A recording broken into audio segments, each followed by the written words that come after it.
After her mother's death, the girl stopped speaking. But a simple homeless man changed everything. The city of Seattle had always been alive with a restless energy, even in the soft drizzle of autumn evenings.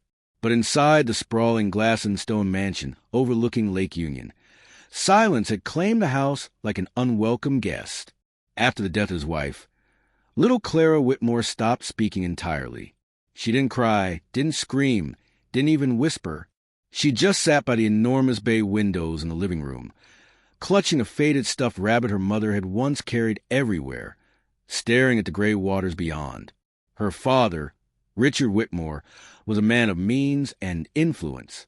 He ran one of the city's most successful tech companies, and his life had always been filled with meetings, contracts, and numbers. Yet now, standing in the hallway and watching his daughter sit in mute grief, he felt powerless in a way money had never shielded him from. Doctors assured him that Clara was physically healthy. Pediatricians nodded solemnly. Psychiatrists scribbled notes in thick leather-bound journals, and speech therapists repeated exercises with hopeful smiles. "She'll speak when she's ready," they said. "Give her time." But Richard didn't just want time. He wanted answers. He wanted to hear his daughter laugh again. He wanted her to say her name, to call him Daddy, to tell him she loved him. Every day that passed in silence made the house colder, darker, more cavernous. Richard tried everything. He bought her the finest toys, the most luxurious clothes, even a private playroom filled with every form of entertainment imaginable. He hired the best child psychologists and speech therapists money could secure. Nothing worked. He himself changed under the weight of the silence.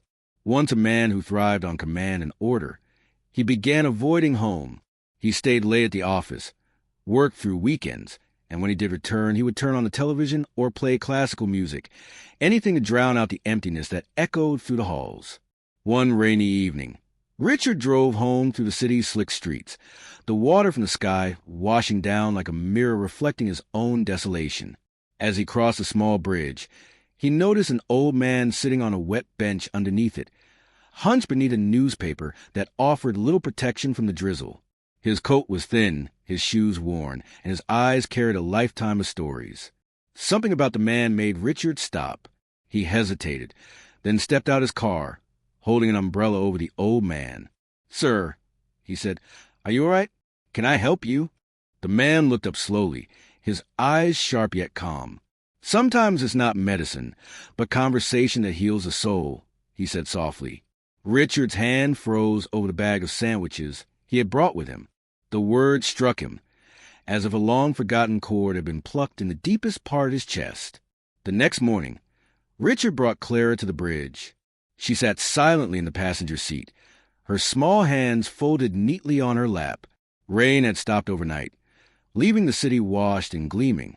Clara's dark eyes were wide, and for the first time in weeks, Richard noticed a faint curiosity flicker in them.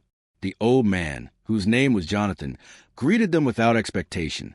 He didn't ask about her condition, her schooling, or why she hadn't spoken. Instead, he began to tell stories. He spoke of the birds that sang despite the rain, of children who discovered joy in broken branches and puddles, of people whose hearts were healed not by medicine, but by listening and being heard. He spoke of the wind and the trees and the beauty of imperfection. Clara didn't say a word. She just listened, her small fingers tightening around the rabbit in her lap. But gradually, her eyes began to sparkle. Slowly, her lips curved into tiny smiles, almost imperceptible at first. Days turned into weeks, and Richard found himself looking forward to these visits more than he ever expected. Jonathan didn't push Clara, didn't insist she speak. Instead, he built worlds with words, whispered secrets to the trees, and showed her how to fashion tiny clay figurines. He told tales that made them laugh, made them cry, made them pause and breathe. Clara began to interact in her own small ways. She brought Jonathan apples she had picked from their garden, watched him sculpt birds and rabbits out of clay, and even began following him quietly as he walked along the bridge, collecting small stones and leaves. One morning, after a week of rain-soaked gray skies, Clara approached Jonathan with a wild flower she had picked herself. She held it out to him with both hands, her face serious, expectant. Jonathan smiled, eyes crinkling. Sometimes silence speaks louder than words, he said. But if one day you decide to speak, let it be from your heart. Clara's lips trembled, and then, almost as if the words had been trapped inside her all along, she whispered, "Thank you." Richard felt his own eyes sting. He had spent countless hours, thousands of dollars, trying to fix what he thought was broken in his daughter. But he realized now that she didn't need money. She didn't need therapy. She needed someone who would see her, someone who would listen to her soul. A few days later, Jonathan vanished. There was no farewell, no explanation, only a small note left on the bench where he had sat. Take care of her, and listen not with your ears, but with your heart. Richard held the note close and understood, finally, what it meant to truly hear. From that day forward, he spent more time with Clara, walking with her along the bridge, listening to her tiny observations about the world, and learning to see through her eyes. Years passed. Clara grew into a bright, compassionate young woman. She became a child psychologist, dedicating her life to helping children who have been silenced by grief, fear, or neglect. On her desk sat a photograph of the old bridge in Seattle, its steel and stone bathed in morning light.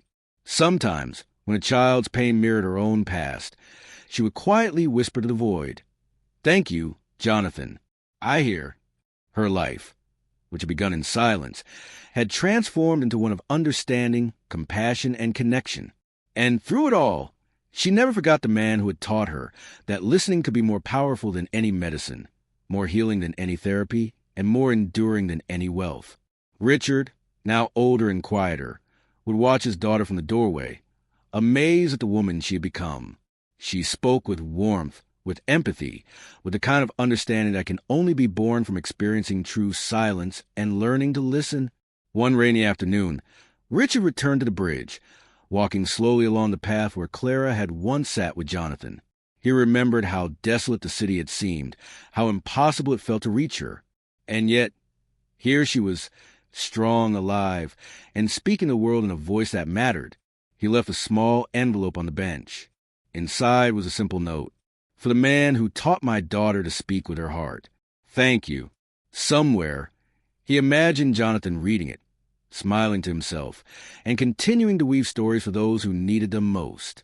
Clara often told her own young patients about the importance of listening, not just to the words they spoke, but to the feelings behind them.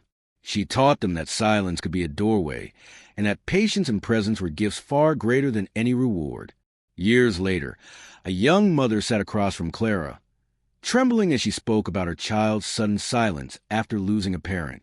Clara reached across the table, took her hand, and said softly, "Sometimes it's not what you say that heals. It's what you feel, what you notice, and how you show up. Sit with them. Listen with your heart. And one day they will speak, not because you force them, but because they are ready." The city outside continued its restless hum.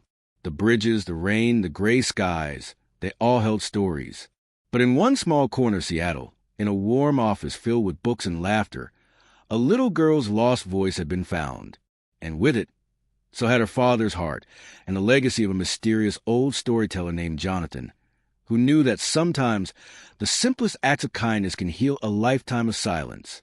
And so, the story that began with silence ended with understanding, connection, and the realization that listening can sometimes change everything. Dear friends, where are you watching this story from? Share in the comments. And if this story touched your heart, give a like and subscribe to the channel. There are many more stories of hope and kindness waiting for you.